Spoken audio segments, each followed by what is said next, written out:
విశాఖ పశ్చిమ నియోజకవర్గ వైఎస్ఆర్సీపీ అభ్యర్థిగా అడారి ఆనంద్ కుమార్ నామినేషన్ దాఖలు చేశారు. రాజ్యసభ సభ్యుడు వైవి సుబ్బారెడ్డితో కలిసి గోపాలపట్నం నూకాంబిక ఆలయంలో అమ్మవారికి ప్రత్యేక పూజలు నిర్వహించారు. అనంతరం గోపాలపట్నం నుంచి మరిపాలెం, కంచరపాలెం మీదుగా జ్ఞానాపురం వరకు భారీ ర్యాలీ చేపట్టారు. కిలోమీటర్ల కొద్దీ సాగిన బైక్ ర్యాలీలో ఆనంద్ కుమార్ కు ప్రజలు బ్రహ్మరథం పట్టారు.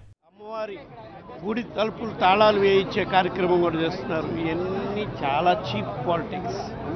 అవి తెలుగుదేశం పార్టీ నాయకులకి, తెలుగుదేశం పార్టీకి వాళ్ళకి మాత్రమే చెందుతుంది ఇట్లాంటి చీప్ పాలిటిక్స్ చేసే కార్యక్రమం. ఇట్లాంటి కార్యక్రమాలు ఎన్ని చీప్ పాలిటిక్స్ చేస్తారో మీరు ప్రజల్లో మాకు, మా అభ్యర్థికి, మా ముఖ్యమంత్రి గారి పట్ల ఆదరణ అంత పెరుగుతుంది అనే దానికి ఇక్కడికి వచ్చిన ప్రజా స్పందన చూస్తేనే అర్థమవుతుంది.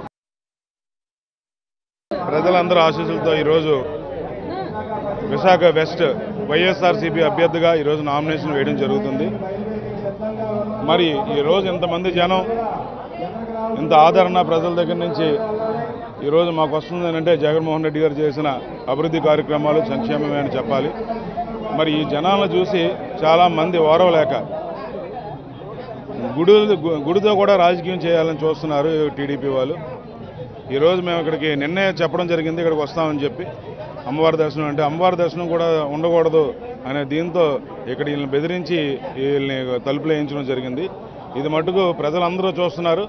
ఈరోజు ఇంత ఆదరణ, ప్రజల ఆదరణతో మేము ఎట్టి పరిస్థితుల్లో ఇక్కడ వెస్ట్ నియోజకవర్గంలో ప్రజల తాలూకా దీవెనతో భారీ మెజార్టీతో గెలబోతున్నాం.